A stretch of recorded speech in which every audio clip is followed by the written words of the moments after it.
Reject किया, उस bill के खिलाफ उन्होंने वोट डाला और ये प्रूव कर दिया, पूरे देश की महिलाओं को ये संदेश दिया कि कांग्रेस कभी नहीं चाहता है कि महिलाओं को रिप्रेजेंट। पार्लियामेंट में 370 को हटाने के लिए बिल आई, 370 हट गया। इनका स्टेटमेंट क्या होता है? बीजेपी मुसलमानों के खिलाफ है। अरे भाई, हम मुसलमान है ना। आप उमर मलिक के साथ हमारे साथ जिला अध्यक्ष भारतीय जनता पार्टी शोपियां के जुड़ चुके हैं राजा वसीम, इन्हीं से हम आज वार्तालाप करेंगे। सबसे पहले जो रिजर्वेशन बिल जो है सामने आई है, इसमें काम अन्य पार्टियों की बात करेंगे, जिसमें कांग्रेस है, नेशनल है या अन्य पार्टियां हैं, वो इसके विरुद्ध में है। देखिए, परंपरा रही है कांग्रेस की, परंपरा रही है तृणमूल कांग्रेस की या बाकी जो कांग्रेस के साथ जो गठबंधन में ये पार्टी से, इनकी तो परंपरा रही है हमेशा यहाँ के पूरे देश के लोगों के साथ विश्वासघात करना। आज महिलाओं की बात तो ठीक थी, महिलाओं को प्रमोट करने की बात तो ठीक थी, लेकिन उस बिल को उन्होंने रिजेक्ट किया, उस बिल के खिलाफ उन्होंने वोट डाला और ये प्रूव कर दिया, पूरे देश की महिलाओं को ये संदेश दिया कि कांग्रेस कभी नहीं चाहता है कि महिलाओं को रिप्रेजेंट। उनका ये कहना है कि जनता पार्टी है दिखावे के लिए जो है इन बिलों को पास करती है, अंदर जो है उनका पार्लियामेंट में 370 को हटाने के लिए बिल आई, 370 हट गया। इसमें दिखावा कहाँ है? कह रहे हैं, मैं कह रहा हूँ आप खुद देख लीजिए ना, दिखावा कहाँ है? 370 के खिलाफ बिल आई, 370 हट गया।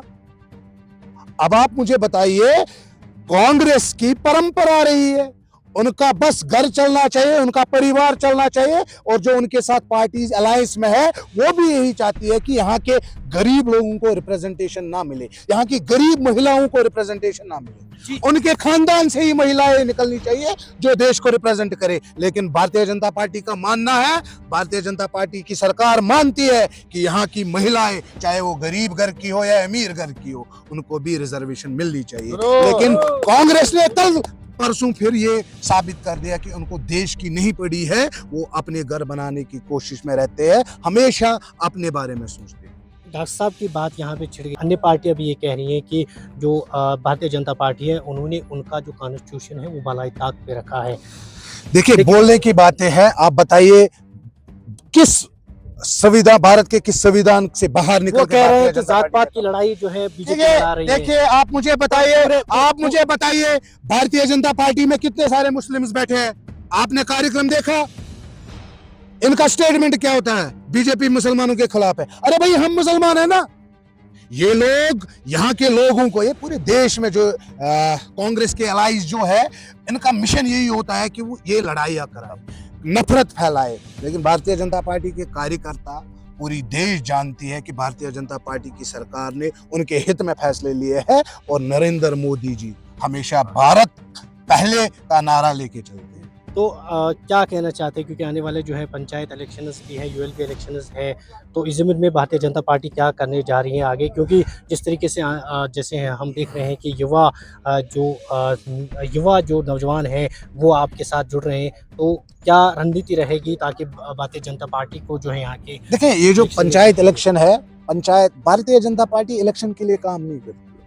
भारतीय जनता पार्टी के कार्यकर्ता लोगों के हित में काम करते हैं, लोगों के लिए खड़े रहते हैं और अपने, क्योंकि भारतीय जनता पार्टी का नारा ही है नेशन फर्स्ट पार्टी से है, तो हम मानते हैं कि हम 24/7 मीटिंग्स में बिजी रहते हैं। लोगों के साथ किस तरह से व्यवहार किया जाए, उनकी मुश्किलात कैसे दूर की जाए, हम हमेशा तैयार रहते हैं। अब इसी बीच इलेक्शन आ जाता है, लेकिन इस बार मैं आपको कहूँगा, इस बार इलेक्शन में बहुत सारे लोग पार्टिसिपेट करेंगे, लेकिन जीत भारतीय जनता पार्टी की होगी। क्योंकि इलेक्शन आने वाला है।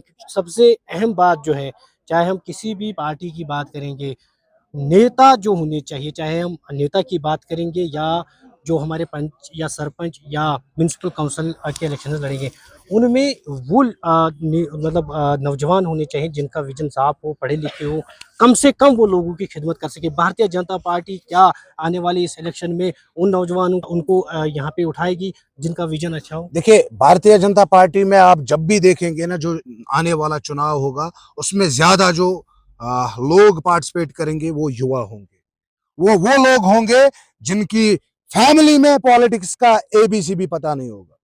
वो लोग होंगे जो सच में अपनी सोसाइटी को रिप्रेजेंट करना चाहेंगे और जो सच में अपने लोगों का काम करना चाहेंगे।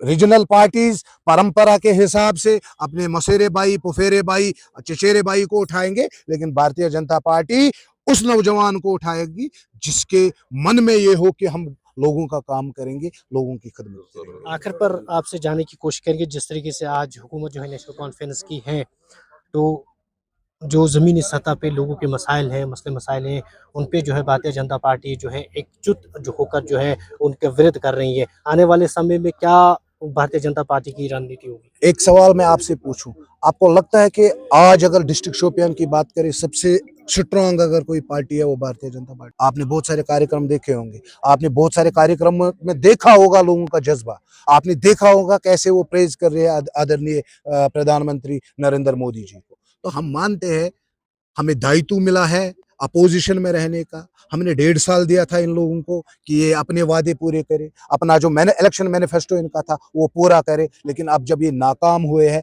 अब भारतीय जनता पार्टी को आता है इनसे हिसाब लेना। अब हम सड़कों पे जाएंगे, इनसे हर चीज का हिसाब लेंगे। अब इस चीज का हिसाब होगा कि डिप्टी सीओ किस किस पावर के तहत टीचर्स को रिशफल कर सकता है।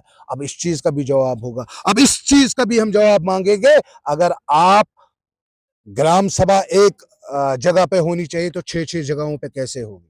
तो इन चीजों का जवाब अब इनसे हम लेंगे, क्योंकि हमने अहद किया था कि हम 1 साल, 1.5 साल, 2 साल इनको देंगे काम करने। हम देखते हैं कि 1.5 साल के बाद ये काम मत करेंगे, लेकिन इनका इरादा, इनकी नीयत बिल्कुल खराब है, इनकी नीयत काम करने की नहीं है, इसलिए अब इनकी नीयत को सुधारना होगा और इनको इनकी औकात याद दिलानी। उसके लिए क्या करने चाहिए? भारतीय जनता पार्टी ग्राउंड में जाएगी, कार्यकर्ताओं से मिलेगी, लोगों से मिलेगी और लोगों से अब भारतीय जनता पार्टी अब इनके खिलाफ प्रोटेस्ट नहीं करेगी।